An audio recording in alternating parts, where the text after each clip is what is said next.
Okay, नमस्कार साथियों, आप सभी का हमारे हिंदी के क्लास में हार्दिक हार्दिक स्वागत है। जैसा कि आप सभी को विदित होना चाहिए, मेरा नाम दुर्गेश कुमार शर्मा है और मैं आपको स्पेशल आरआरबी पीओ में जो मेंस में आने वाली हिंदी है उसके बारे में यहाँ पर बहुत अच्छे से एक स्टेप बाय स्टेप तरीके से हम कोर्स को कवर करते हुए यहाँ पर हिंदी को सीखेंगे, जानेंगे और पढ़ेंगे। अच्छा, एक बात ध्यान से सुनिएगा। सबसे पहले जो हमें यहाँ पर समझने वाली बात है, जो हिंदी के बारे में जानने की बात है, काफ़ी बच्चों को ये डाउट रहता है कि जो हिंदी है वो आरआरबी पीओ में आने वाली हिंदी और जो सामान्य हिंदी है और जो विशिष्ट हिंदी है यानी कि अन्य एग्जामों में जो दूसरे अदर्स एग्जामों में जो हिंदी आती है, क्या ये वही हिंदी हम एग्जाम में पूछता है आरआरबी पीओ में, या फिर उससे कुछ हटकर हिंदी पूछता है। और जो हिंदी हटकर पूछता है तो वो कौन कौन से टॉपिक है जहां पर उस तरीके की हिंदी को हमें देखने को मिलेगा और देखने के साथ साथ हमें सीखने को मिलेगा। तो सबसे पहले जो हम यहाँ पर डिस्कस करने वाले हैं, ये हम डिस्कस करने वाले हैं आरआरबी पीओ। हम जो यहाँ पर डिस्कस करने वाले हैं, ये डिस्कस करने वाले हैं आरआरबी पीओ के मेंस में, आरआरबी पीओ के मेंस में आने वाला जो हमारा हिंदी सब्जेक्ट है, हमारे एग्जाम में जो आने वाला हिंदी विषय है, इसका क्या महत्व है और कितना वेटेज है और क्या ये हमारे गेम चेंजर के रूप में काम कर सकता है, क्या ये एग्जाम क्वालिफाई करने में हमारा हेल्प कर सकता है? बिल्कुल कर सकता है, क्योंकि हिंदी जो है वह मेंस में 40 क्वेश्चंस आते हैं। कितने क्वेश्चंस आते हैं? 40 प्रश्न आते हैं और 40 प्रश्न जो होते हैं ये 40 अंक आपको देकर जाते हैं, यानी कि 40 मार्क्स के यहाँ पर आप देख पाते हैं कि भाई 40 मार्क्स का भी हमारे पास यहाँ पर हिंदी आता है। बस हाँ, एक बात ये याद रखना है कि मेंस में कोई सेपरेट टाइम नहीं होता है। आरआरबी पीओ के मेंस में कोई सेपरेट टाइम नहीं होता, बल्कि कंपोजिट टाइम देखने को मिलता है। कैसे टाइम? कंपोजिट टाइम देखने को मिलता है। और जो कंपोजिट टाइम होता है वह सभी सब्जेक्ट को सॉल्व करने के लिए महज आपको 120 मिनट ही मिलते हैं, यानी कि 2 आवर्स। यानी कि हम क्या कह सकते हैं, 2 घंटे का समय यहाँ पे लगता है और 2 घंटे के अंदर मतलब आपका एक हिंदी है, इंग्लिश है, रीजनिंग है, मैथ्स है, जीएस है, जीके जीएस है ना, जो बैंकिंग अवेयरनेस आता है, बहुत सारे सेगमेंट आ जाते हैं। तो आप ऐसा मान के चलिएगा, जो हिंदी को जो हम सॉल्व करेंगे ना अपने एग्जाम में, तो उसमें लेने वाला जो टाइम टेकिंग है, जो टाइम हम वहाँ पर यूटिलाइज करेंगे, जो हमारा टाइम जो है वह हमारा टाइम जो है जो यूटिलाइज किया जाएगा, वो यूटिलाइज करने का जो टाइम मैक्सिमम मेरे हिसाब से मैक्स टू मैक्स आप 20 मिनट टू 25 मिनट, मैं मैक्स टू मैक्स बात कर रहा हूँ, है ना, मिनिमम नहीं बात कर रहा हूँ, मैक्स टू मैक्स 20 से 25 मिनट में, ज़्यादा से ज़्यादा 20 से 25 मिनट में आपको ये पूरा हिंदी यानी कि 40 क्वेश्चंस और जो 40 नंबर हैं उसके, वो आपको क्या करना है, एक एक करके सॉल्व कर ले जाना है। और बहुत यकीन मानिएगा दोस्तों, ये जो हिंदी है ना आरआरबी पीओ की, ये हिंदी बहुत ही ईजी आता है।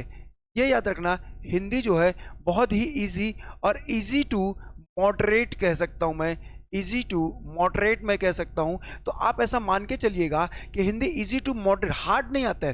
हार्ड इसलिए भी मैं नहीं कहूंगा क्योंकि हिंदी हमारी मातृभाषा है और भारत के अधिकतम राज्यों में और केंद्र शासित राज्यों में बोले जाने वाली एक भाषा है, जिसमें लोग अपने संवाद, अपने कम्युनिकेशन लैंग्वेज के रूप में भी प्रयोग करते हैं। और आपको जानकर हैरानी हो जाएगा कि पूरे भारत में 9 राज्य ऐसे हैं जहां पर हिंदी एक राजभाषा के रूप में कार्य करी, यानी कि सरकारी कामकाज के रूप में कार्य करी, और 2 केंद्र शासित राज्य हैं जहां पर हिंदी बहुत अच्छे से बोली पढ़ी और लिखी जा रही है।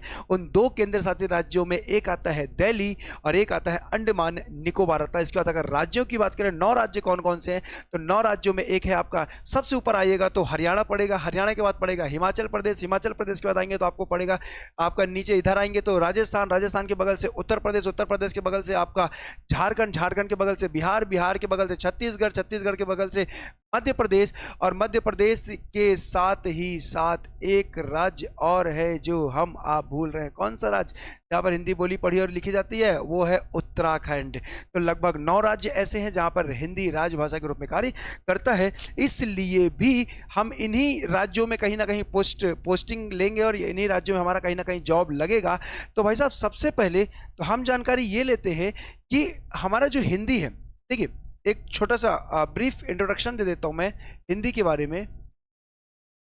अगर मैं आपसे ये डिस्कस करूं कि ओवरऑल हिंदी क्या है, जैसे अगर ओवरऑल हिंदी की बात करें, संपूर्ण हिंदी की बात करें, एक छोटे से वीडियो में 1-2 मिनट में अगर मैं आपको एक्सप्लेन करूं कि हिंदी जो है ये क्या है और ये कैसे काम करेगा और क्या क्या सेगमेंट हमारे एग्जाम के लिए इम्पोर्टेंट हो जाता है, यानी कि संपूर्ण हिंदी में ऐसे कौन कौन से पॉइंट है जो हमारे आरआरबी पीओ में आते हैं और उन्हीं आरआरबी पीओ में जो आते हैं उन्हीं को हमें क्या करना है, बड़े अच्छे तरीके से पढ़ते हुए आगे बढ़ जाना है।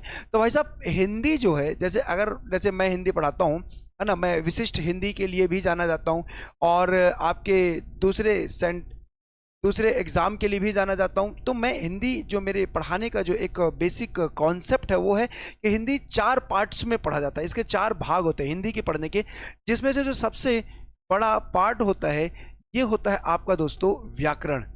सबसे बड़ा जो सेगमेंट होता है ये होता है आपका व्याकरण। कोई भी एग्जाम ले लीजिए, इवन आप आरआरबी पीओ ही क्यों ना ले लीजिए, उसमें भी व्याकरण का कोई ना कोई अंश आपको डायरेक्ट और इनडायरेक्ट, प्रत्यक्ष और अप्रत्यक्ष रूप से देखने को मिल जाता है। तो व्याकरण का सबसे बड़ा रोल माना गया है किसी भी एग्जाम में, चाहे वह एग्जाम में आने वाली हिंदी के जो मार्क्स है वह 5 नंबर हो या मैक्स टू मैक्स 200 मार्क्स के हो या 300 मार्क्स के हो, जहां पर मेंस लिखने के लिए आता है, लाइक यूपीपीएसएस के एग्जाम हो गए, यूपीएससी के एग्जाम हो गए, एमपीपीएससी के एग्जाम हो गए, ऐसे एग्जाम जहां पर मेंस लिखने के लिए आता है वहां पर भी हिंदी के बहुत हैवी वेटेज तक हम जाते हैं। अच्छा, व्याकरण के साथ ही साथ यहां पर जो दूसरा जो भाग आता है ये आता है भाषा एवं लिपि। जो दूसरा भाग आता है ये आता है भाषा एवं लिपि। अब यहाँ से बहुत सारे बैंक के एग्जाम में भाषा से भी क्वेश्चन आते हैं, लाइक राजभाषा क्या होता है, राष्ट्रभाषा क्या होता है, मानक भाषा क्या होता है, अंतर्राष्ट्रीय भाषा क्या होता है ना, परिनिष्ठित भाषा क्या होता है, या संपर्क भाषा क्या होता है, सांस्कृतिक भाषा क्या होता है, अनुच्छेद क्या क्या होते हैं भाषा संबंधी, है ना, हिंदी को कब राजभाषा का दर्जा दिया गया, हिंदी जो हमारी राजभाषा है वो संविधान के किस अनुच्छेद में उल्लेखित है, ये वगैरह वगैरह सारी चीज़ें जो बैंक के एग्जाम में पूछे जाते हैं, तो वो एक ये चैप्टर भी आ जाता है आपका भाषा और लिपि। अच्छा, आगे बात करेंगे तो एक आता है हिंदी का एक सेगमेंट होता है काव्य शास्त्र।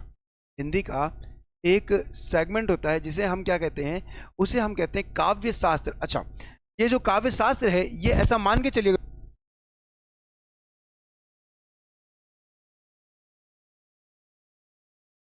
हिंदी का ये जो काव्य शास्त्र वाला भाग है, ऐसा मान के चलिएगा कि हिंदी का जो काव्य शास्त्र वाला भाग है ये हमारे बैंकिंग सेगमेंट का है ही नहीं।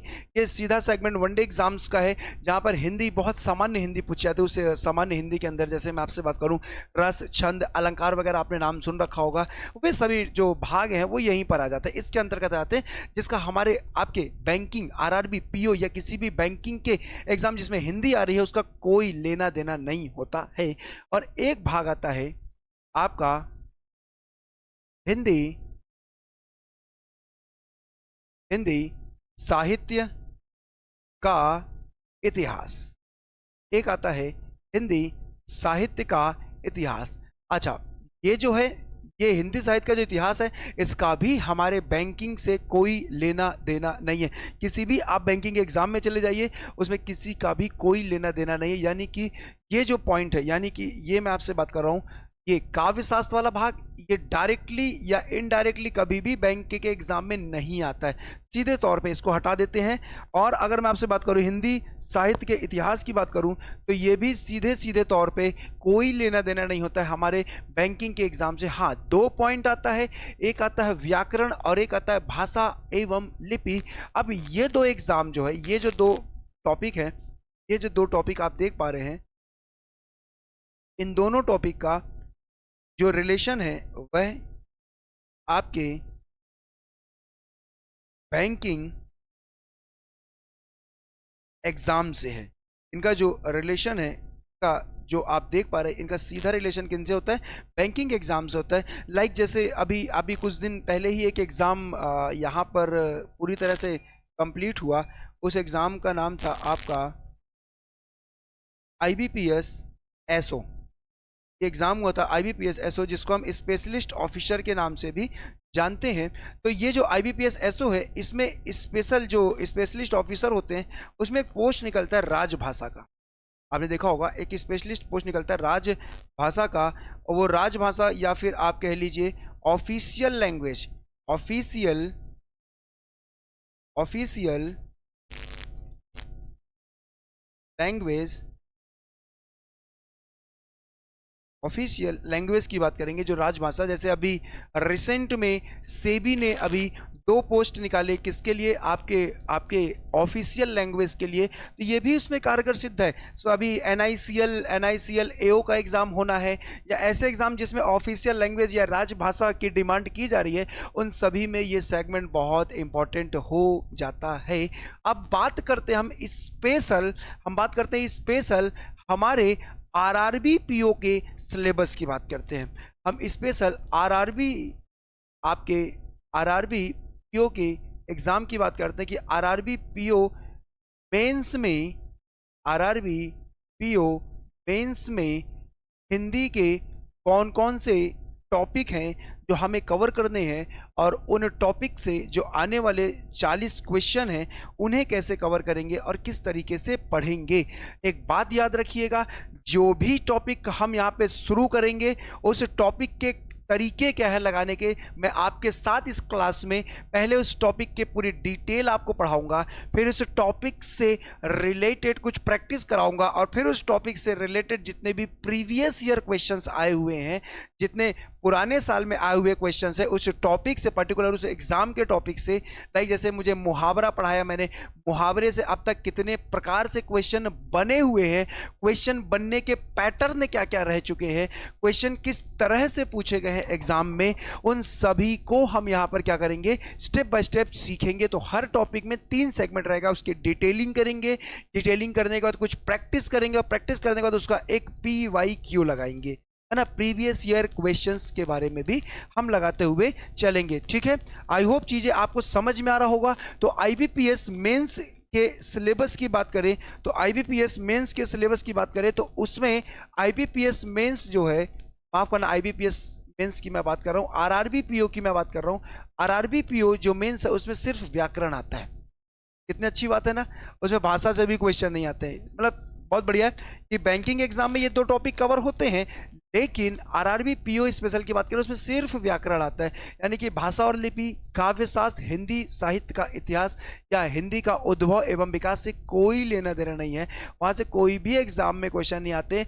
यानी हम ये कह सकते हैं कि हमें कंप्लीट हिंदी का अगर 20% टू 30% भी अगर हमें यहाँ पर नॉलेज गेन हो जाता है, जो यहाँ से मैं आपको पूरा कवर कराऊंगा, तो आपके RRB PO का जो सिलेबस है वह कितना कवर हो जाएगा, 100% कवर हो जाएगा। कहने का तात्पर्य ये है कि हिंदी के हिसाब से हमें सिर्फ 30% पढ़ना है, और जो पढ़ना है वो अपने में 100% होना चाहिए। ठीक है, आई थिंक आप चीज़ों को समझ पा रहे होंगे। तो RRB PO के सिलेबस की बात करें तो इसमें सबसे पहले जो हम डिस्कस करेंगे वह आएगा आपका मुहावरा।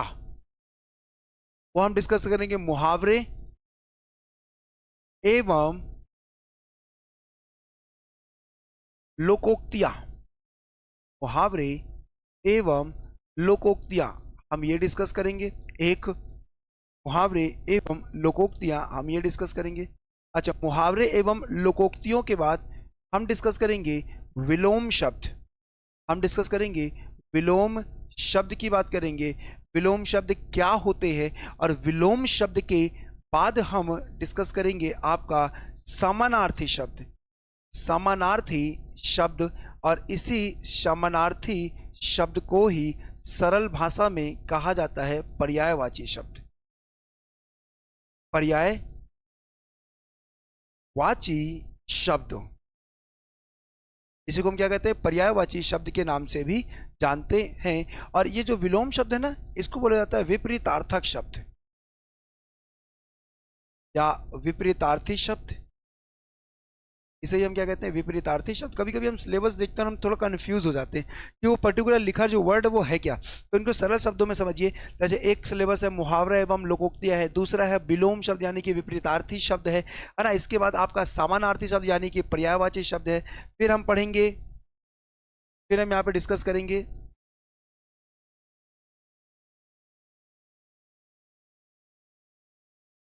वाक्यांश के लिए एक शब्द, वाक्यांश के लिए एक शब्द, या फिर हम इसको कह सकते हैं अनेक शब्दों के लिए एक शब्द कहना। जहां पर बहुत सारा लाइन लिखा और उसकी जगह मुझे एक शब्द रखना पड़े तो वो कहलाता है आपका वाक्यांश के लिए एक शब्द कहलाता है। अच्छा, इसके बाद जो आरआरबी पीओ का जो सिलेबस है, आरआरबी पीओ के सिलेबस में और अगर हम ध्यान से देखें, आरआरबी पीओ के सिलेबस में हमें मिलेगा यहाँ पर, तो हम ऐसा लिख सकते हैं अपठित गद्यांश, अपठित गद्यांश, ऐसा गद्यांश जिसे हमने पहले पढ़ा ही ना हो इसलिए उसे अपठित कहा जाता है। तो अपठित गद्यांश यहाँ पर आ जाएगा। इसी अपठित गद्यांश के बाद हम यहाँ पर डिस्कस करते हैं, अपठित गद्यांश के बाद हम यहाँ पर डिस्कस करेंगे, वो कहलाएगा कि गद्यांश में रिक्त स्थानों की पूर्ति करना। वो कहलाएगा कि आपका गद्यांश में रिक्त स्थानों की पूर्ति करना, रिक्त स्थानों की पूर्ति करना गद्यांश के लिए, जिसको अपन आप क्लोज टेस्ट भी कह सकते हो। एक तरह से क्लोज टेस्ट ही है ये हो गया आपका, यह हो गया आपका पैसेज और ये हो गया क्लोज टेस्ट पैसेज हो गया यहाँ पर। फिर यहीं पर आ जाता है आपका, इसी में हम पढ़ेंगे, यहीं पर आ जाएगा आपका एक आ जाएगा रिक्त स्थान, अलग सिलेबस चलेगा, वो आ जाएगा रिक्त स्थान। ये अलग से आता है, ये पैसे से कोई लेना देना नहीं है, ये रिक्त स्थान है। एक गद्यांश का हो गया और एक रिक्त स्थान की पूर्ति आ जाएगा, रिक्त स्थान की पूर्ति आ जाएगा।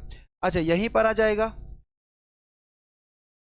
यहीं पर आ जाएगा वाक्य शुद्धि, वाक्य शुद्धि या त्रुटि। यहीं पर हम क्या कह सकते हैं, वाक्य शुद्धि या फिर वाक्य त्रुटि भी कह सकते हैं। और इसी से जुड़ा हुआ आएगा आपका शब्द शुद्धि, शब्द शुद्धि या शब्द त्रुटि, जिसे हम कहते हैं वर्तनी। वर्तनी से भी क्वेश्चन आते हैं, जिसे हम कहते हैं वर्तनी। यहाँ से भी आपके सिलेबस में क्वेश्चन देखने को मिला है और यहाँ से और क्वेश्चंस भी देखने को मिलेंगे। ठीक है, ओके। आपने सिलेबस देख लिया सभी ने, एक बार सिलेबस अच्छे से देख लीजिए। इन सिलेबस में ही हमें क्या करना है, और अच्छे से कार्य करना है। इन्हीं सिलेबस में हमें और अच्छे से वर्क करके अपने मार्क्स को ज़्यादा ज़्यादा बढ़ाना। अच्छा, एक यहाँ पर एक पॉइंट ये भी आता है, ये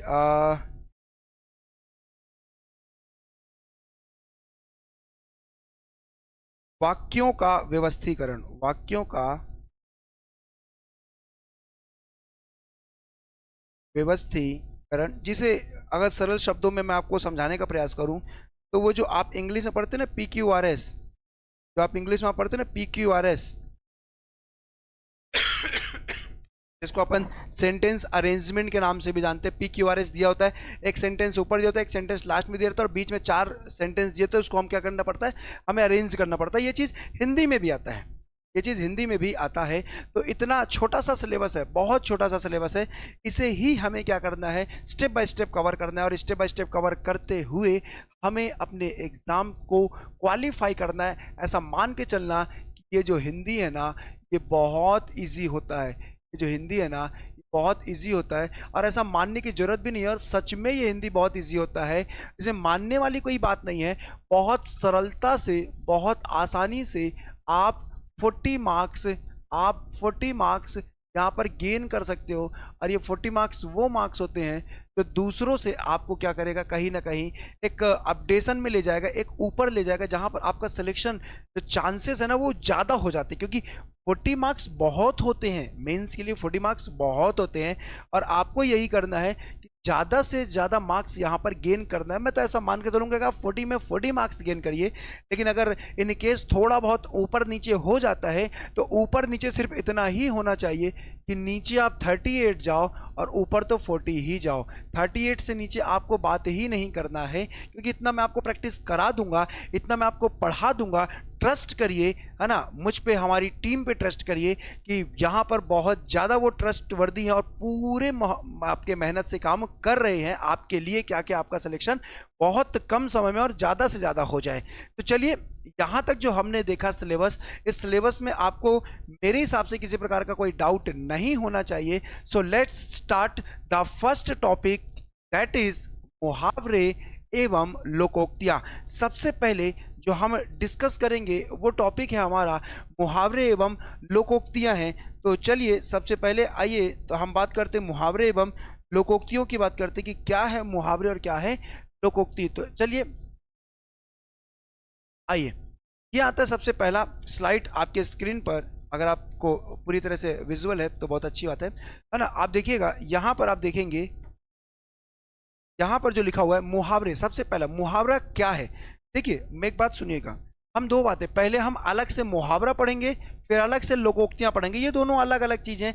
क्या अलग है, क्यों अलग है और किस कारणों से अलग हो जाता है, और कैसे हम इनको पहचानेंगे कि भाई साहब कहाँ पर मुहावरा और कहाँ पर लोकोक्तियां हैं, ये भी मैं आपको सिखाऊंगा कि कौन सा, जब आप लाइन देखेंगे तो आपको समझ में आएगा कि ये लोकोक्तियां या मुहावरा। खैर एग्जाम में साफ साफ लिखा होता है, बट फिर भी मैं आपको यहाँ पर एक चीज़ों को डिफरेंस करता हुआ चलूंगा। चलिए, मुहावरे की बात करेंगे तो मुहावरा यहाँ पर जो आप पढ़ रहे होंगे, तो सबसे पहला जो लिखा है, देखिए कुछ बातें जो इसमें लिखा हुआ है, उन बातों के अलावा भी मैं आपके साथ यहाँ पर शेयर करता चलूंगा। तो इन बातों को भी ध्यान में रखते चलना, क्योंकि कभी कभी मुहावरे से ही क्वेश्चन आ जाता है। कहने का तात्पर्य कि मुहावरे टॉपिक से आ जाता है, उसके उदाहरण से क्वेश्चन नहीं आता है। तो कभी कभी उसके टॉपिक से ही क्वेश्चन बन जाते हैं।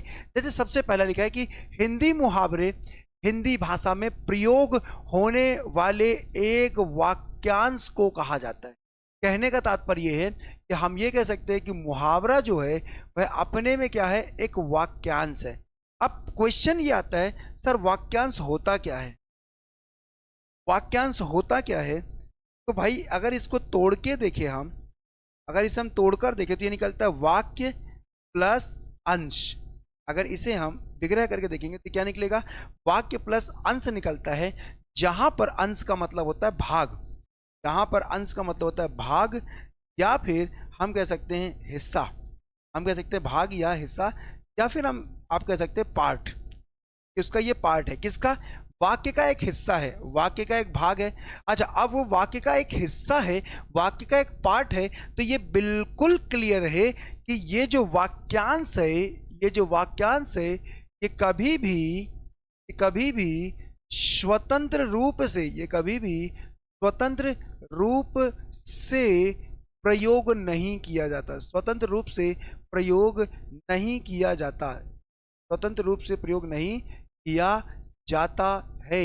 अब कहने का जो मेरा औचित्य है, जो कहने का मेरा तात्पर्य है, वो ये है कि जो मुहावरे होते हैं वो एक वाक्यांश तो होते हैं, और अगर वाक्यांश होते हैं तो किसी भी मुहावरे का प्रयोग, ध्यान सुनिएगा, किसी भी मुहावरे का प्रयोग हम स्वतंत्र रूप से नहीं कर सकते हैं। उनका प्रयोग मुझे कहीं ना कहीं वाक्य के माध्यम से करना पड़ेगा, कहीं ना कहीं किससे करना पड़ेगा, वाक्य के माध्यम से करना ही पड़ेगा। अगर मैं वाक्य के माध्यम से उसका प्रयोग नहीं कर रहा हूं तो मान के चलिएगा वो मुहावरा गलत माना जाएगा। उसे क्या माना गया, वाक्य नहीं माना गया, वाक्यांश माना गया है। और यहीं पे जब हम लोकोक्ति पढ़ेंगे तो लोकोक्ति अपने में स्वयं में क्या होती है, एक वाक्य होती है। लोकोक्ति जो है वो अपने में स्वयं में क्या होती है, एक वाक्य होती है। बात यहां तक क्लियर हुआ। चलिए दूसरे टॉपिक की तरफ चलते हैं, दूसरा पॉइंट पढ़ते हैं। दूसरा पॉइंट क्या है, दूसरा पॉइंट सीखते हैं। जैसे हमने यहां पर देखा, दूसरा लिखा है कि जिसका अर्थ उसके शाब्दिक अर्थ से भिन्न होता है। अब एक बात ये ध्यान रखिएगा, जो यहाँ पर लाइन लिखा हुआ है, इस लाइन पे बहुत अर्थ छिपा हुआ है, उसके शाब्दिक अर्थ से भिन्न होता है, इसका अर्थ उसके शाब्दिक अर्थ से भिन्न होता है। अब गुरुदेव थोड़ा सा ये समझाइए कि सर कैसे भिन्न होता, कैसे भिन्न होता है। अब देखिए, अब यहां पर मैं एक एग्जाम्पल से आपको और अच्छे से क्लियर, जैसा कि आप जानते हो एक शब्द है एक शब्द मैं यहाँ पर अलग से एक शब्द है, इसका नाम है खाना। एक क्रिया है खाना। अब इस खाने का मतलब होता है ईट। इस खाने का मतलब क्या होता है? ईट, मतलब हम कोई चीज खा रहे हो, कोई चीज खा रहे हैं हम। अब लेकिन यहाँ पे क्या बोल रहे हैं कि मुहावरे का जो अर्थ होता है ना, उसके शाब्दिक अर्थ से भिन्न होता है, यानी कि जो लिखा है वो बिल्कुल भी नहीं है। इस बात को आपको मान के चलना पड़ेगा, कंठस्थ करना पड़ेगा। जो बात लिखी है ना वो एक्चुअल में है ही नहीं। सर कैसे? आप कैसे कह रहे हैं? अब जैसे मैंने लिखा, कसम खाना, कसम खाना। अब कसम कोई खाने की वस्तु थोड़ी है, फिर भी तो लोग खा लेते हैं, है ना, कि श्री कृष्ण की कसम, है ना, या फिर बजरंग बली की कसम, है ना, बजरंग बली की सौगात तो देते हैं हम, लेकिन क्या वो कसम खाने की वस्तु है? नहीं। तो मुहावरे का जो अर्थ है उसके शाब्दिक अर्थ से बिल्कुल भिन्न होता है, जो लिखा है उससे बिल्कुल अर्थ अलग होता है। जैसे कि मैंने लिखा मार खाना, मैंने क्या लिख दिया? मैंने लिख दिया मार खाना। अब मार कोई खाने की वस्तु थोड़ी है। वो तो मान लीजिए हमारे कर्म बहुत अच्छे हो जाते हैं कभी कभी किसी जगह पे या किसी चौराहे या कहीं पे, कि वो हमें मिल जाता है, लेकिन मार खाना कोई अपने खाने की वस्तुओं में नहीं आता है। या फिर या फिर मैं एक और उदाहरण लिख देता हूं। या फिर हम लिख सकते हैं आपका धोखा खाना। अब धोखा खाना, तो क्या ये जो लिखा हुआ है, क्या इसका अर्थ वही है कि भैया आज मैं दोपहर में धोखा खा के आया हूं, बढ़िया 2 प्लेट धोखा खाया मैंने, मजा आ गया? या फिर भैया आज आज डिनर में ना मार मिलने वाली है, आज हम मार खाएंगे, है ना, तो भाई साहब 2 प्लेट तुम मार खाना, 1 प्लेट मैं मार खाऊंगा। भाई मेरा तो मन नहीं है, मैंने तो बढ़िया 1 गिलास कसम खा लिया है। अरे ये क्या है?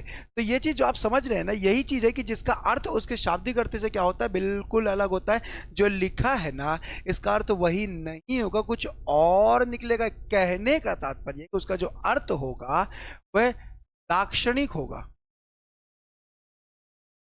उसका जो अर्थ होगा वह कैसा होगा? लाक्षणिक, यानी कि लक्षणों पर आधारित होगा। वाक्य में जिस कॉन्टेक्स्ट में उसका प्रयोग किया गया होगा, उसी कॉन्टेक्स्ट के हिसाब से उसका प्रयोग देखने को हमें आपको मिलेगा।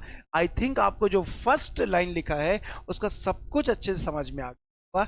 आगे बढ़ते हैं। इस कॉन्सेप्ट के बाद जो दूसरा कॉन्सेप्ट आपके स्क्रीन पर लिखा हुआ है, वो लिखा हुआ है कि ये अर्थ सहित हिंदी मुहावरे वाक्यांश के माध्यम से दिए गए विशेषता या भाव को अधिक स्पष्ट करने के लिए प्रयोग किए जाते हैं।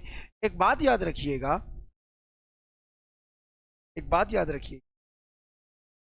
कि जो मुहावरा होता है ना,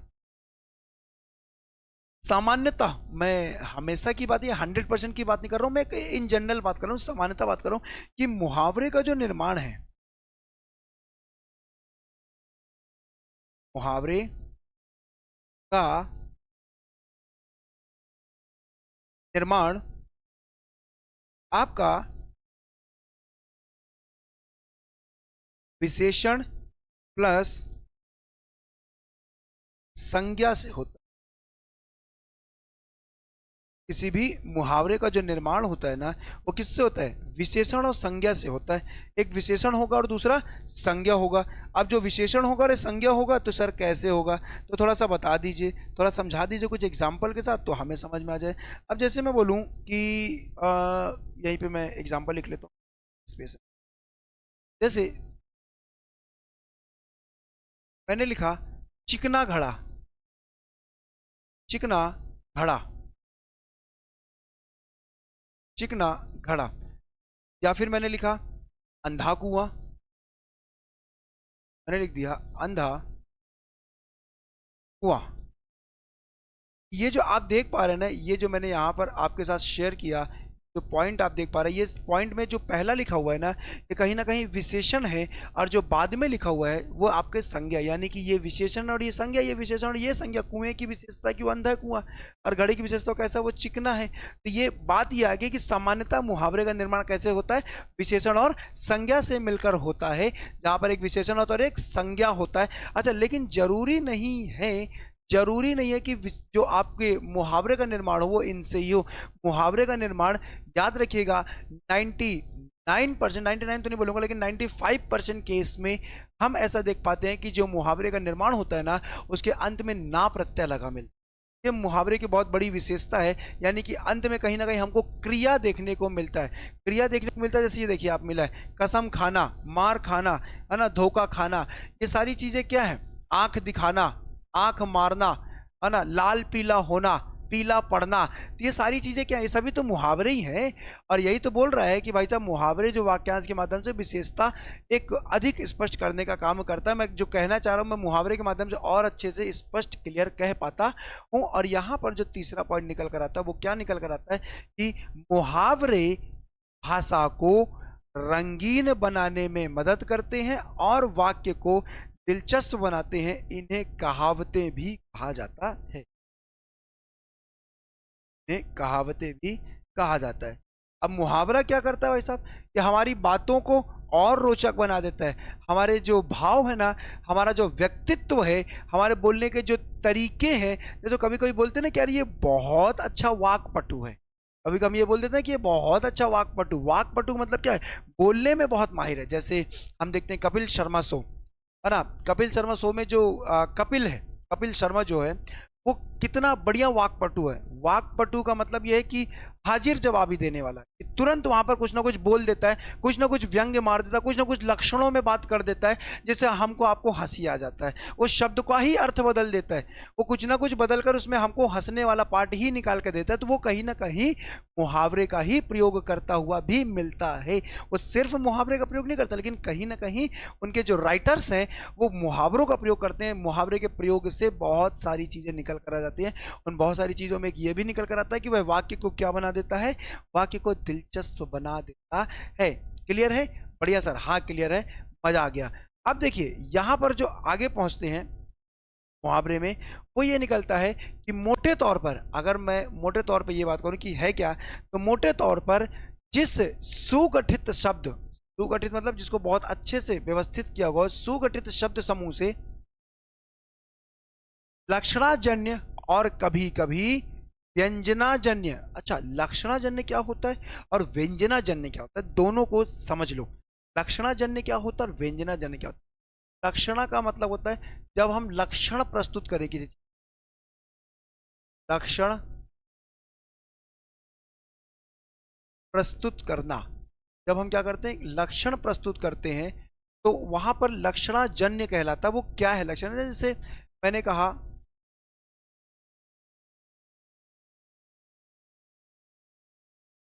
एक छोटा सा एग्जांपल आपके साथ मैं यहां पर शेयर करता हूं। जैसे मैंने लिखा कि रवि तो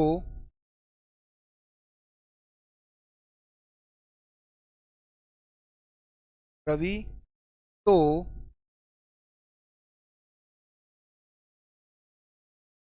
गधा है। रवि तो गधा है। अरे भाई, अब रवि गधा है का मतलब क्या है? मैंने एक लक्षण बताया रवि का, कि रवि का जो एक गुण है वो गधे की तरह है। अब गधे का जो तात्पर्य है, जो गधा मैं यहां पर कहना चाह रहा हूं, उस गधे का कहने का जो मेरा तात्पर्य है वो है आपका मूर्ख से। यानी कि रवि क्या है? रवि मूर्ख है। यानी मैंने इस वाक्य में क्या प्रस्तुत किया? लक्षण प्रस्तुत कर दिया। मैंने कहा लाला राजपत राय पंजाब के शेर थे। लाला लाजपत राय पंजाब के शेर थे। तो भाई साहब पंजाब के शेर थे का मतलब यह है कि वह पंजाब के बहादुर व्यक्तियों में से एक थे। अब शेर थे मतलब बब्बर शेर, वो जंगल में घूमने चलेगा लाला लाजपत राय, है ना। जैसे हमने कहा कि सरदार वल्लभ भाई पटेल लौह पुरुष जाने जाते हैं। लौह पुरुष मतलब वो लोहे के थोड़ी बने हुए, बने तो इसी तरह से हमारा हाथ में, लेकिन उनका जो गुण है, उनका जो लक्षण, वो कैसा है? लौह व्यक्ति की तरह, लोहे की तरह मजबूत गुण है। ये कहलाता है लक्षणा प्रस्तुत। अच्छा, एक लिखा है व्यंजनाजन। तो यहां पर व्यंजना का मतलब क्या होता है? व्यंजना का मतलब क्या होता है? तो व्यंजना प्रस्तुत करना, यहां पर मैं कहूं तो यह जाता है व्यंजना प्रस्तुत करना। व्यंजना प्रस्तुत करना, अच्छा, ये जो व्यंजना है ना, इसी व्यंजना को इसी व्यंजना को लोग व्यंग भी कह देते हैं। इसी को मैं व्यंग्य भी कह देता हूं। आप समझ के चलो कि व्यंजना जो है एक प्रकार का व्यंग्य है। व्यंग्य हमेशा नेगेटिव एस्पेक्ट्स पे किया था। लक्षण हम पॉजिटिव नेगेटिव बता सकते हैं, लेकिन जो व्यंग्य होता है वो कभी पॉजिटिव तो हो नहीं सकता। व्यंग्य तो हमेशा नेगेटिव होगा। अब कैसे व्यंग्य क्या होता है, व्यंग्य के बारे में आपसे बताता हूँ। जैसे मैंने कहा कि बहू बहू कोई भी किसी घर की बहू है ना, कि अपने मायके से लगभग 20-25 दिन में लौटी, और उसकी जो सास थी उसको ये बोलते मिल जाए, यार बहू तुम तो बहुत जल्दी लौट आई। तो क्या वो सच में बहुत जल्दी लौट आई? लौट के तो 20-25 दिन में आई है, लेकिन उसकी सास क्या कह रही है कि बहू तुम तो बहुत जल्दी लौट आई। अब बहुत जल्दी लौट आई का मतलब क्या है कि वो कहीं ना कहीं व्यंग्य के रूप में बात हो रहा है। तो हम मुहावरे का प्रयोग किसी के लक्षण और मुहावरे का प्रयोग हम व्यंग्य के रूप में भी प्रयुक्त करते हैं। किसी को मुझे टोंट मारना है, किसी को मुझे टीस करना है, किसी का मुझे उपहास उड़ाना है, किसी का मुझे मजाक बनाना है, तो कहीं ना कहीं मैं मुहावरे का प्रयोग कर सकता हूं, है ना। जैसे मैं बोलूं भैया तुम्हारा हाल तो ये है कि काला अक्षर भैंस बराबर। अब लो भैया, मैंने व्यंग मार दिया आपके ऊपर कि आपका हाल तो काला अक्षर भैंस बराबर। अब काला अक्षर भैंस बराबर का मतलब क्या है कि आपको कुछ भी सूझे ना पढ़ना, यानी कि अनपढ़ व्यक्ति, ये वो चीजें हैं। अच्छा, ये देखो यहाँ पे लिखा भी है। अगर आप देखिए तो यहाँ पर लिखा भी है, व्यंजना के साथ साथ क्या लिखा है, कई बार यह व्यंग्यात्मक भी होते हैं। यानी कि मुहावरे जो होते हैं कैसे होते हैं, व्यंजना या व्यंग्यात्मक दोनों कीजिए, तो ये कई प्रकार क्या होते हैं, ये व्यंग्यात्मक भी होते हैं।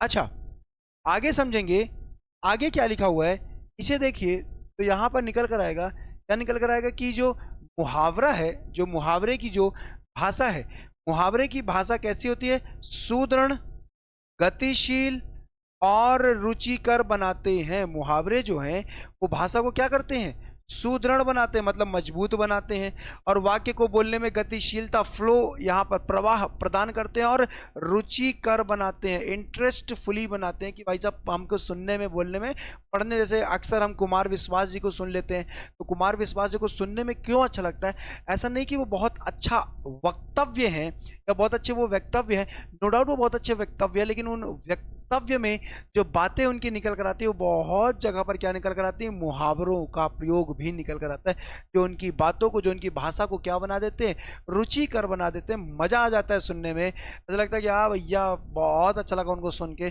बार बार सुनने का मन करता है। तो वो सारी चीजें कहीं ना कहीं मुहावरा भी, जो मुहावरे होते हैं वो भी कहीं ना कहीं एक छोटा सा रोल यहाँ पर क्या करते हैं, अदा करते हैं। नेक्स्ट पॉइंट आता है कि मुहावरों के प्रयोग से भाषा में अद्भुत चित्रमयता आती है। अब चित्रमयता का मतलब क्या होता है, जब हम किसी बात को समझा रहे हो, जब हम किसी बात को समझा रहे हो, तो बात को समझाते समय हम क्या करते हैं, जब हम मुहावरे का प्रयोग करते हैं ना, तो लोगों के मन में एक इमेज बनने लगता है। अक्सर देखना, जब हम कोई पैसेज वगैरह पढ़ते हैं, जब कोई आपका गद्यांश वगैरह हिंदी में या इंग्लिश में तो आप पढ़ते ही है, हिंदी में जब आप उसको गद्यांश वगैरह पढ़ते हैं, तो हिंदी को गद्यांश में पढ़ते समय आपको क्या समझ में आता है, उस गद्यांश को पढ़ते समय एक बात दिमाग में आता है कि जब उसमें कोई एग्जाम्पल लिखा होता है या जब कोई मुहावरा लिखा होता है, उसे हम बहुत जल्दी रिलेट कर पाते हैं, क्योंकि हम अपने आम जिंदगी में, आम जनमानस के शब्दों में कहीं ना कहीं मुहावरा पढ़ते हुए आए हैं, कहीं ना कहीं सुनते हुए आए हैं, तो वो हमें बहुत जल्दी रिलेट करता है, और हम एक क्या कहते हैं कि इमेज बनाने लगते हैं। आंख लाल होना, अच्छा आंख लाल होने का मतलब गुस्सा होना, है ना। पीला पड़ना, पीला कब पड़ता व्यक्ति, जब कोई कमजोर है, जब कोई बीमार हो, तो पीला पड़ गया भाई साहब, भाई तू तो पीला दिख रहा, पीला पड़ गया भाई साहब, कमजोर दिख रहा है तू। तो ये क्या है, यहाँ पे एक इमेज बना पाते हो किसी चीज को लेकर। तो मुहावरा क्या करता है, मुहावरे के प्रयोग से भाषा में अद्भुत चित्रमयता आती है। और यहीं पर आएंगे, यहीं पर आएंगे कि मुहावरों के बिना, मुहावरों के बिना भाषा निस्तेज है, नीरस है, निष्प्राण हो जाती है। निस्तेज का मतलब जो तेज ना हो, फ्लो में ना हो। बिना मुहावरे की भाषा, बिना फ्लो के, एक समय के बाद ऐसा आएगा कि आप सुनते सुनते बोर, आप वीडियो बंद कर दिए, लेक्चर बंद कर दिए, या आप कोई भी ऐसी चीज जो आपको बोर करने लगी। क्यों बोर करने लगी, क्योंकि भाई साहब उसमें मुहावरों का प्रयोग तो हुआ ही नहीं, है कि नहीं? जो आपका इंटरेस्ट फील्ड था, जहां पे आप मजे से पढ़ सकते थे, मजे से सीख सकते थे, वहां पे आपका इंटरेस्ट खत्म हो गया, तो निस्तेज हो गया, नीरस हो गए। नीरस हो गए यानी कि रस के बिना हो गए। नीरस हो जाना का मतलब होता है रस के बिना हो जाना, जहां पे रस हो ही ना। अब रस नहीं है, रस का मतलब क्या है? रस का मतलब भाव है भाई साहब। भाव विहीन व्यक्ति मृत के तो समान है। भाव विहीन व्यक्ति का कोई जीवन ही तो नहीं है, तो वो नीरस है और निस प्राण है, बिना प्राण के है भाई साहब। वो बिना प्राण के, जैसे एक डेड बॉडी होती है ना, कोई मतलब ही नहीं है, वो वैसा ही हो जाता है कि नहीं? वो बात वही है कि जैसे आपने देखा होगा कि वो जब नारद जी ने भी एक स्वयंवर की बात की थी विष्णु जी की, कि मुझे मुझे भी भैया स्वयंवर करना, जब माता जानकी का स्वयंवर हो रहा था, तो अब विष्णु जी के पास ये प्रश्न आ गया कि यार कि शादी तो मुझे करना है, शादी तो मुझे करना है, अब ये व्यक्ति कहाँ उड़ता चला जा रहा है बीच में। लेकिन अब आप उसे मना कर नहीं सकते, क्योंकि नारद जी ने कहा कि मैंने आपसे आज तक कुछ मांगा ही नहीं। बोले हाँ भाई, ये भी बात सही है, तो आज मांग रहा हूँ। तो बोले भैया मांगो, क्या मांगते? तो बोले भैया मुझे, जो माता सीता का स्वयंवर हो रहा है, पूरा ब्रह्मांड स्वयंवर में जा रहा है, तो मुझे भी शादी करने की इच्छा जागृत हुई है, तो मुझे आप बढ़िया दुनिया का सबसे हैंडसम व्यक्ति बना दो। क्या बना दो? दुनिया का सबसे हैंडसम व्यक्ति बना दो। ठीक है भाई। अब विष्णु जी बोले यार मन ही मन कि यार शादी तो मेरी होनी है, क्योंकि वो जो माता सीता वो कहीं ना कहीं लक्ष्मी का स्वरूप है, और मैं राम जी के रूप में जाऊंगा। अब इस व्यक्ति को कैसे समझाऊं? अगर मैं इसको बना देता हूं तो पूरी रामायण बिगड़ जाएगी। लेकिन चलो फिर भी, अब बात तो थी कि उसने कभी कुछ मांगा नहीं है नारद जी ने, तो विष्णु जी ने बोला तथास्तु। बोले ठीक है भैया, चलो दुनिया का तुमको सबसे हैंडसम व्यक्ति बना देते। लेकिन लेकिन देखो विष्णु जी चालाक तो थे, लेकिन वही मुहावरे का प्रयोग आ जाएगा। लेकिन उन्होंने कहा कि जो भी तुम स्वप्न में देखोगे वही सुबह तुम बन जाओगे, और बिना कहीं कुछ देखे वेखे सीधे स्वयंवर में चले जाना। बोले ठीक है भाई। अब नारद जी ने शाम को बढ़िया डीवीडी, बढ़िया मोबाइल वोबाइल में 5G की स्पीड से नारद जी ने शुरू किया सलमान खान की मूवी देखना, दबंग उड़ दबंग दबंग है ना, ऋतिक रोशन की मूवी देखना शुरू किया, बाकी चीज़ों को उन्होंने देखना प्रारंभ कर दिया। अब विष्णु जी बोले यार ये आदमी और चालाक निकल गया, टॉम क्रूज की मूवी मिशन इम्पॉसिबल देख रहा है, ये तो मतलब सपने में अगर इन तीनों में से कोई भी एक आए तो सुबह वही बन जाएगा, सलमान खान ऋतिक रोशन, तो मेरे लिए तो कहीं ना कहीं प्रॉब्लम क्रिएट हो जाएगा। ठीक है भाई साहब। अब विष्णु जी ने क्या किया, रात में क्या किया, उनके जब नारद जी सब मूवी भी देख के सो गए, तो रात में विष्णु जी ने एक बंदर भेज दिया उनके, कहाँ पे, शयन कक्ष में। बोले तब तक आप उपद्रव करना, बंदर को बोला तब तक नारद जी उठ ना जाए। ठीक, बंदर इधर से उधर कूदते उछलते उछलते पूरा हल्ला वल्ला करने लगा। नारद जी आधे नींद में उठे, बोले क्या भैया, वो बुशु बुशु भगा दिए उसको। और स्वप्न में रात में कौन आ गया? नारद जी के बंदर आ गया भाई साहब। और जब बंदर आ गया तो नारद जी जो थे वो क्या बन गए? नारद जी जो थे वो बन गया बंदर। और उसी को एक बहुत प्यारे लाइन में दर्शाया गया है कि हरि हरि रूप दियो नारद को देखहि दो शिव गण मुस्काई। हरि हरि रूप दियो नारद को देख ही दो शिवगण मुस्काई। कहने का मतलब ये है कि हरि, ये जो पहला हरि है, ये हरि का मतलब है कृष्ण।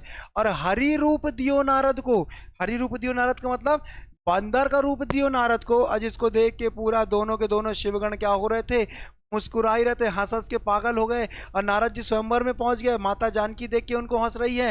ये वैसी बात है। तो कभी कभी क्या होता है कि मुहावरे क्या करते हैं, हमारे अद्भुत चित्रमयता के साथ साथ क्या करते हैं, हमारे रुचिकार और गतिशीलता प्रदान करते हैं भाषा को।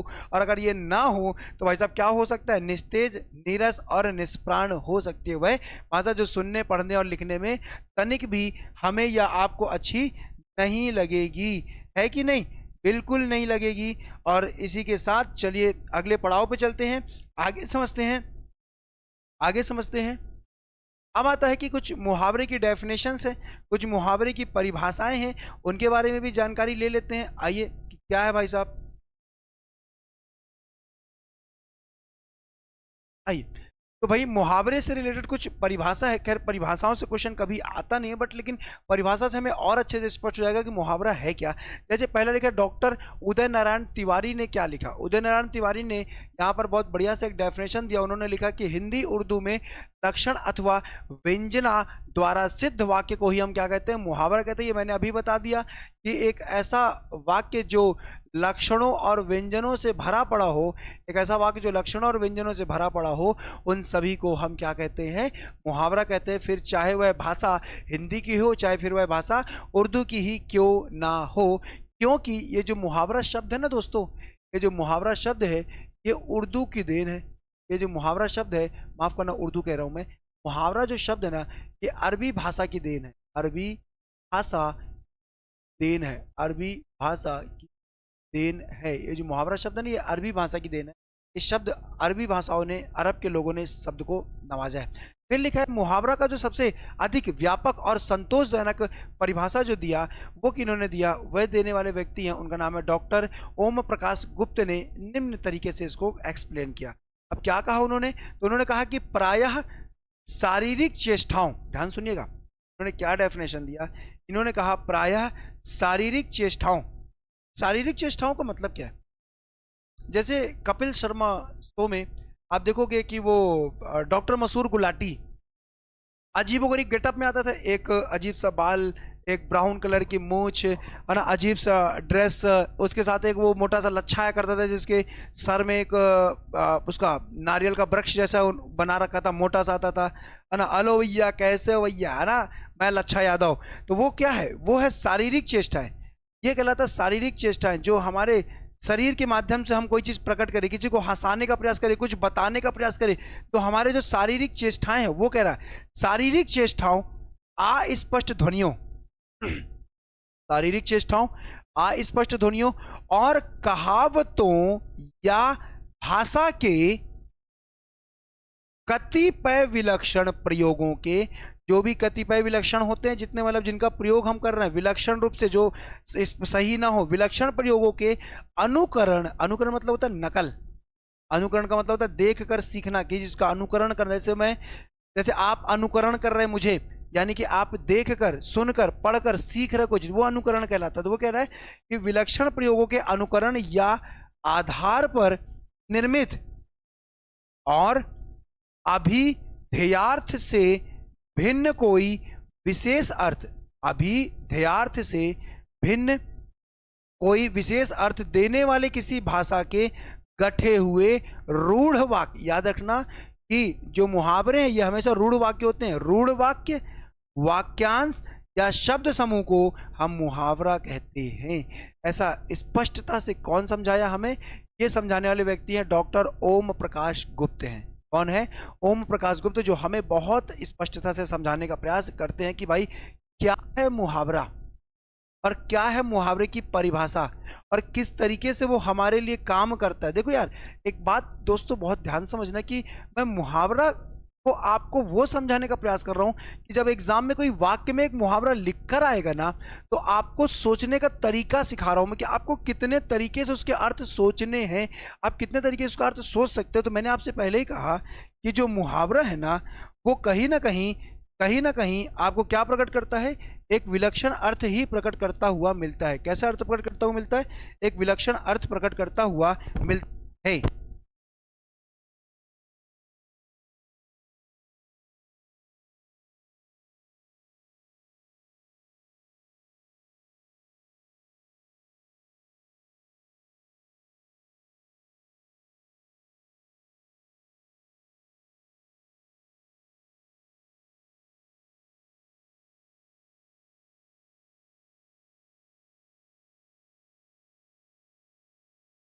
ठीक है, तो ये चीज है, बात क्लियर हुआ कि नहीं, बिल्कुल क्लियर हो गया सर। आइए आप कुछ बात करते हैं कि मुहावरों का महत्व क्या होता है, क्या इंपॉर्टेंस है मुहावरे की, क्या इंपॉर्टेंस है, क्या महत्व है कि भाई मुहावरे हमारे लिए क्या क्या इंपॉर्टेंस दे जाते हैं, उसके क्या क्या इंपॉर्टेंस हो सकते हैं और किस तरीके से कोई मुहावरा काम करता है। जैसे हमने यहाँ पे बोला, सबसे पहला पॉइंट आप देखेंगे, सबसे पहला पॉइंट आप देखेंगे, ये लिखा है कि मुहावरों का रूप सदा एक सा रहता है।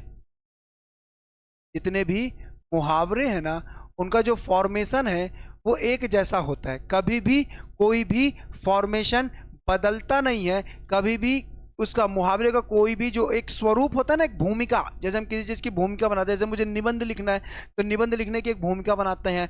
गद्यांश लिखना है उसका एक अलग भूमिका बनाते हैं। हमें मुझे पत्र लेखन लिखना है उसकी एक अलग भूमिका बनाई जाती है। तो वो वही चीज है कि मुहावरा ना हमेशा एक जैसा रहता है। इन पर लिंग वचन का प्रभाव नहीं पड़ता। इन पर लिंग वचन का कोई भी प्रभाव नहीं पड़ता है। जैसे मैंने कहा दीवार खड़ी करना, यहां पे लिखा है दीवार खड़ी करना की जगह पर सही क्या होगा? दीवारें खड़ी करना नहीं होता है।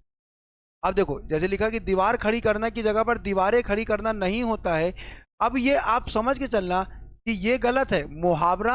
मुहावरा जो है ना, हमेशा मुहावरा जो है हमेशा एक वचन में लिखा जाता है। ये याद रखना, मुहावरा जो होता है ना ज्यादातर एक वचन में ही लिखा जाता है। एक वचन में ही लिखा होता है। तो जब आप ऑप्शन देखेंगे ना, तो ऑप्शन में थोड़ा सा आप ये भी देखना कि मुहावरा कहीं ऐसा तो कोई नहीं है कि एक मुहावरे को दो तरीके से लिखा है उसने, जिसमें से एक में उसने एक वचन कर रखा है और एक में उसने बहुवचन कर रखा है। ऐसा भी ध्यान रखना है, ऐसा भी आपको मान के चलना है कि ऐसा कोई गलती हमें नहीं करना है। फिर लिखा है यहाँ पर लिखा है कि हमेशा मुहावरा हमेशा वाक्य का अंग मुहावरा हमेशा वाक्य का अंग बनकर प्रयुक्त होता है, स्वतंत्र रूप में नहीं। देखिए इस बात को मैंने आपको यहीं पे लिख दिया था। देखिए स्वतंत्र रूप से प्रयोग नहीं किया जाता है, मतलब जो मुहावरा होता है इसका प्रयोग हम स्वतंत्र रूप से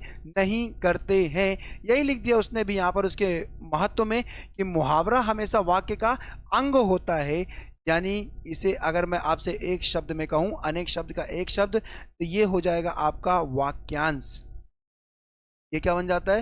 ये बन जाता है आपका वाक्यांश बन जाता है। और वाक्यांश का प्रयोग कभी भी स्वतंत्र रूप में प्रयोग नहीं होता है। अच्छा, वाक्यांश को अगर थोड़ा सा इंग्लिश में मैं जाऊं, अगर आप लोग इंग्लिश में बहुत एक्सपर्ट भी हैं, तो मैं इंग्लिश में क्योंकि जिस एजुकेटर से आप इंग्लिश पढ़ रहे हैं वो one of the best educator है इन इंडिया पे, है ना। तो मैं आपसे बात करूं कि जैसे आप फ्रेज पढ़ते हो, आप क्लॉज पढ़ते हो, जैसे आप फ्रेज और क्लॉज पढ़ते होगे इंग्लिश में, तो ये हिंदी में ये वाक्यांश ही है दोस्तों, है ना। जिसे हम एक पदबंध के रूप में जानते हैं, जिसे हम हिंदी में पदबंध कहते हैं यानी कि फ्रेज। और एक आता है उपवाक्य, जिसे आप इंग्लिश में क्लॉज कहते हो। ये दोनों भी वाक्यांश होते हैं, ये कहीं ना कहीं ये दोनों भी वाक्यांश ही होते हैं। समझिए। चलिए आगे पॉइंट पे आइए। अगला क्या लिखा है कि मुहावरे में प्रयुक्त शब्दों के स्थान पर उनके पर्यायवाची शब्दों का प्रयोग नहीं किया जाना चाहिए। यानी कि जो लिखा है वही लिखा होना चाहिए, उसे आप बदल नहीं सकते हो। यानी कि एक जैसे दिखने वाले शब्दों का प्रयोग आप नहीं कर सकते हो। जैसे मैं एक एग्जांपल से यहाँ पे दिखा रहा हूँ। यहाँ पे लिखा है आंखें खुलना की जगह पर नेत्र खुलना नहीं कर सकते आप, क्योंकि आंख की पर्यायवाची क्या है? वो ये आंखें खुलना गलत है, आंख खुलना होता है। ये सही शब्द होगा आंख खुलना। तो आंख का पर्यायवाची शब्द है नेत्र, लेकिन मैं यहां पर पर्यायवाची के रूप में नेत्र खुलना नहीं प्रयोग कर सकता, नयन खुलना नहीं बोल सकता, चक्षु खुलना नहीं बोल सकता। ये मैं नहीं कह सकता, है ना। क्यों नहीं कह सकता? क्योंकि मुहावरे में ये कहा गया है कि आप किसी भी शब्द की पर्यायवाची का प्रयोग नहीं कर सकते हैं, है कि नहीं। और जब हम प्रयोग नहीं कर सकते तो फिर नहीं कर सकते। और एक लास्ट मुहावरे की महत्व के बारे में जानकारी लेते हैं, इसको भी समझ लेते हैं। यहां पर क्या लिखा है कि मुहावरे का शब्दार्थ नहीं वाच्यार्थ लिखा जाता है। अब शब्दार्थ का मतलब क्या होता है? शब्द प्लस अर्थ। अगर शब्दार्थ को तोड़ेंगे तो शब्द प्लस अर्थ निकलेगा, और वाच्यार्थ को तोड़ेंगे तो वाच्यार्थ को तोड़ने पर यह निकलता है आपका वाच्य प्लस अर्थ निकलता है। क्या निकलता है? वाच्य प्लस अर्थ निकलता है। कहने का मतलब यह है कि कोई भी मुहावरा शब्दों के आधार पर कार्य नहीं करता, बल्कि उसके लक्षण के आधार पर कार्य करता है, उसके भाव के आधार पर कार्य करता है, उसके व्यंग्यता के आधार पर काम करता है, उसके व्यंजना के आधार पर काम करता है। ये वही चीज लिख रहा है कि मुहावरा कभी भी शब्दार्थ पे काम नहीं करता। जो लिखा है उसका अर्थ वो कभी नहीं निकलेगा, उसका कुछ और ही अर्थ निकलेगा जो वाक्य के कॉन्टेक्स्ट में कहा गया होगा। और यहीं पे कहा जाता है कि मुहावरों की एक पहचान यह है कि इनके अंत में क्रियापद अवश्य पाया जाता है। या अभी मैंने आपसे कहा कि मुहावरे की जो 95% जो 95% जो मुहावरे होते हैं उनके अंत में ना प्रत्यय मिलता है। उनके अंत में ना प्रत्यय आपको लगा मिलेगा और जो एक क्रिया के रूप में कार्य करता है। जैसे यहां पर देखो, जैसे 9 2 11 होना, मैंने बोला गांठ बांध लेना, डेरा डालना, है ना, हथेली पर सरसों उगाना। तो ये जो आप देख पा रहे हैं लास्ट में, ये कहीं ना कहीं सभी जगह ना प्रत्यय आ रहा है कि नहीं आ रहा है। ये लोकोक्ति में नहीं पाया जाता है, ये चीज लोकोक्तियों में नहीं पाया जाता है। ठीक है, ये चीज लोकोक्तियों में नहीं पाया जाता है। फिर आता है यहां पर अगला पॉइंट आता है कि मुहावरे अपूर्ण वाक्य या वाक्यांश होते हैं। अभी मैंने कहा कि मुहावरा अपने में पूर्ण नहीं होता है, और अगर वह पूर्ण नहीं है तभी तो मुहावरा है। अगर वह पूर्ण होता तो फिर वो मुहावरा नहीं होता, बल्कि वो लोकोक्ति होता। क्या हो जाता? फिर वह लोकोक्ति हो जाता। इसीलिए अतः प्रयोग करते समय इनमें कभी कभी कुछ बदलाव आ जाता है। हम क्या करते हैं, जब मुहावरे का प्रयोग करते हैं तो कभी कभी इनमें बदलाव भी आ जाता है। मैं कह सकता हूं कि वाक्य के कॉन्टेक्स्ट के हिसाब से जो सेंटेंस है, उस सेंटेंस में जो वाक्य एग्जामिनर ने लिखा उसके हिसाब से उसका अर्थ बदल सकता है। बदल जाता है ये कहना गलत है, लेकिन हाँ बदल सकता है ऐसा मैं कह सकता हूं, और ऐसा कहना भी उचित होगा। ऐसा कहना भी मेरे लिए बहुत सफिशिएंट होना चाहिए। अच्छा, यहां तक जो हमने आज की क्लास में आज की क्लास में हमने डिस्कस किया, जो आप देख पा रहे हैं इन चीज़ों को डिस्कस जो हमने किया, ये सभी के सभी कहीं ना कहीं किसी ना किसी तरह से हम मुहावरे को डिफाइन कर गए हैं। आज के लेक्चर में जो आपने पढ़ा वो सभी मुहावरे के बारे में ही डिटेल थी। अब जो अगली क्लास में हम मिलेंगे तो उसमें हम पढ़ेंगे मुहावरे की कुछ प्रैक्टिस, कुछ मुहावरे मैं आपको दिखाऊंगा और उन मुहावरे का अर्थ और उसका प्रयोग करके मैं वाक्य में दिखाऊंगा। और फिर जैसे ही वो कंप्लीट होगा फिर हम चलेंगे एक प्रैक्टिस सेशन पे, जहां पर मैं आपको MCQs के माध्यम से सारे मुहावरे जो अब तक एग्जाम में आए हुए हैं या आ सकते हैं संभावित, या फिर जो प्रीवियस ईयर के क्वेश्चंस थे, उन दोनों का मिला जुला एक बढ़िया कंबाइन जो क्लास है वो आपके सामने मैं यहाँ पर प्रस्तुत करूंगा। तो आई होप आपको आज की क्लास बहुत इंजॉयफुल रही होगी, आपने बहुत इंजॉय किया होगा। तो चलिए आज का सेगमेंट यहीं पे समाप्त करते हैं, मिलते हैं अगली क्लास में। तब तक के लिए मुझे इजाजत दीजिए। आप सभी का बहुत बहुत धन्यवाद दोस्तों। मिलते हैं अगली क्लास में, तब तक के लिए जय हिंद, जय भारत, भारत माता की जय।